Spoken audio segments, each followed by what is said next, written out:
Bonjour à tous, bienvenue pour cette nouvelle édition du Club IMO, le club de l'immobilier, avec notre invité aujourd'hui, c'est François Berthière. Bonjour. Bonjour. Vous êtes le président directeur général de Bouygues Immobilier. Alors François Berthière, le logement neuf connaît des difficultés depuis le début de l'année. Comment inverser la tendance ? Alors, effectivement, depuis le début de l'année, nous sommes à peu près stables en vente par rapport au premier trimestre de l'année précédente, mais ceci après une chute très importante en 2012. Donc on peut dire effectivement que le logement neuf a certaines difficultés aujourd'hui. Alors pourquoi ? D'abord parce qu'il y a un manque de confiance généralisé chez nos acheteurs. Pour que le logement marche, il faut que les gens aient envie d'acheter. On constate en particulier que les investisseurs individuels ont très fortement diminué leurs achats, puisque chez nous, c'est moins 25%. Par contre, les gens qui achètent pour eux-mêmes, pour utiliser, pour habiter eux-mêmes, chez nous, ils sont en légère croissance, plus 9% par rapport à l'an dernier. Donc voilà le tableau. La raison essentielle, je vous l'ai dit, c'est l'attentisme des clients, c'est la montée du chômage qui évidemment incite peu à se lancer dans une aventure qui durera 15 ans, 20 ans. C'est aussi la montée de la fiscalité qui, pour les investisseurs, peut les dissuader d'investir dans le neuf. D'accord, ça on le verra tout à l'heure. Alors le gouvernement a pris un certain nombre de mesures pour tenter de relancer la construction. Est-ce que ces mesures vont dans le bon sens et selon vous, en faudrait-il peut-être d'autres prioritaires pour qu'elles aient des effets à court terme ? La première de ces mesures, c'est le dispositif Duflot pour l'investissement locatif. On a changé de dispositif par rapport au précédent. Évidemment, comme toujours, il faut que les gens s'adaptent, comprennent, que nos propres vendeurs comprennent le nouveau dispositif et soient capables de le vendre. Il faut que nos produits s'adaptent à ce nouveau dispositif. Mais le dispositif Duflot est un bon dispositif dans son principe. Il est intéressant dans les montants qui permettent de défiscaliser. Et de fait, après 3 mois d'attentisme, on voit depuis le mois d'avril un certain frémissement sur l'investissement du Duflot et j'espère que ça va se poursuivre et que ça va donc contribuer à faire revenir les investisseurs sur l'immobilier. Vous pouvez justement donner des exemples où il serait intéressant d'investir en Duflot aujourd'hui ? Alors, le Duflot, moi j'ai quelques exemples. En première couronne parisienne, par exemple, dans des villes comme Suresnes, comme Puteaux, on obtient des rentabilités après l'avantage fiscal du Duflot, on obtient des rentabilités de 3,6, 3,7%. Donc c'est tout à fait intéressant. Si vous le comparez à l'assurance vie, c'est mieux que l'assurance vie. Si vous vous éloignez un peu plus, en deuxième couronne, on a des communes comme le Raincy, Sucy-en-Brie, où nous avons des programmes, et on arrive tout près de 4% après l'avantage fiscal. Quant à la province, dans les grandes villes de province, on a des programmes à Bordeaux, on a des programmes à Lyon, où on arrive à 4,1, 4,2. Et il est particulièrement intéressant d'investir en Duflot. Je parle toujours d'appartements de taille relativement modeste, et 2 pièces. Le 2 pièces, c'est le bon investissement en Duflot. Dans des villes moyennes de province comme Caen. Aujourd'hui, une ville comme Caen, vous obtenez du 4,5. Ou Reims, vous obtenez du 4,5 en rentabilité Duflot après l'avantage fiscal, ce qui est tout à fait satisfaisant. Et en revanche, dans les grandes villes type Paris, cela n'a pas d'intérêt.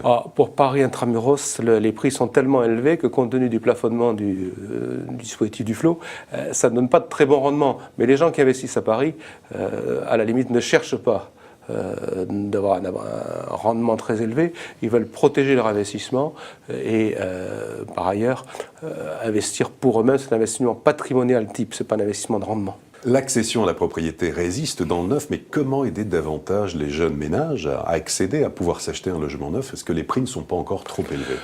Évidemment, moi j'aimerais mieux que les prix soient moins élevés. Mais pourquoi les prix sont élevés ? Ça n'est pas parce que les coûts de travaux augmentent. Au contraire, les coûts de travaux ont plutôt tendance à baisser aujourd'hui compte tenu de la conjoncture. Ça n'est pas parce que les promoteurs font des surmarges. Au contraire, nous avons fait des efforts considérables en termes de productivité. Non, la raison, c'est qu'il n'y a pas assez de terrain. Il y a une pénurie de logements construits en France, 304 000 logements lancés l'an dernier en chantier.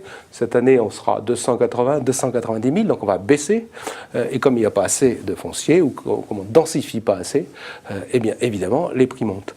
Alors, comment régler ou pallier cette montée du prix du foncier ? D'abord en mettant plus de foncier public sur le marché. L'État s'est engagé à mettre du foncier public sur le marché, mais c'est un dispositif qui est long et il faut attendre que ces terrains arrivent réellement en face des promoteurs. Et puis deuxièmement, il faut densifier. Alors Madame Duflot a prévu que densifier. La question, c'est que le pouvoir de densifier, ce qui donne la densité sur le terrain, ce n'est pas l'État, ce sont les maires au travers des PLU et des permis de construire. Et la vérité, c'est que les maires n'ont pas toujours très envie de densifier. Donc tout va dépendre du pouvoir de conviction ou du pouvoir de coercition que l'État sera capable d'exercer sur les élus locaux. Moins de construction, cela veut-il dire en fait que beaucoup d'opérations sont abandonnées par les promoteurs actuellement? Je ne sais pas si beaucoup d'opérations sont abandonnées par les promoteurs, mais les promoteurs et leurs banquiers exigent un certain niveau de pré-commercialisation avant de lancer les travaux. 30 ou 40% minimum, voire même 50% pour certaines banques. Ce qui veut dire que si au bout d'un certain délai, on n'a pas atteint ce niveau de pré-commercialisation, les opérations ne démarrent pas. Chez nous, ça arrive de façon extrêmement rare. Donc la plupart des opérations que nous lançons, elles trouvent leur marché assez rapidement et nous les lançons. Enfin, avec des prix qui baissent légèrement et des taux historiquement bas, est-ce que c'est le moment d'acheter? Bien sûr que c'est le moment d'acheter parce que les taux, vous venez de l'indiquer, sont historiquement bas. C'est-à-dire que ce sont les taux les plus bas depuis la dernière guerre, depuis 60 ans. On peut espérer que ces taux restent bas pendant les mois qui viennent. C'est le seul bon côté de la crise actuelle.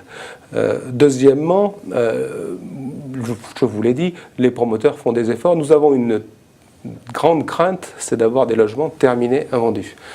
Chez nous, nous n'avons quasiment pas de logements terminés invendus. Je crois que le stock aujourd'hui, à l'instant où je vous parle, on a 3 jours de vente, 2 ou 3 jours de vente de logements terminés invendus. Mais parce que nous gérons nos opérations de telle sorte que lorsque le chantier avance, nous faisons des promotions, nous donnons des occasions à nos clients d'acheter rapidement. Et donc il y a certainement chez nous, mais chez d'autres promoteurs aussi, des opportunités à saisir, des taux bas, et pour les opérations qui sont en cours de construction, des opportunités pour acheter. Il y a aussi des opportunités parce que, je vous l'indiquais, quand on veut lancer une opération, il faut très vite atteindre 30 ou 40% de pré-commercialisation. Donc là aussi, il y a un moment critique. Un acheteur avisé, attentif et réactif peut faire de très bonnes affaires aujourd'hui. François Berthière, merci beaucoup. Merci. Et à très bientôt pour une prochaine édition du Club Immo, Explore Immo, Le Figaro.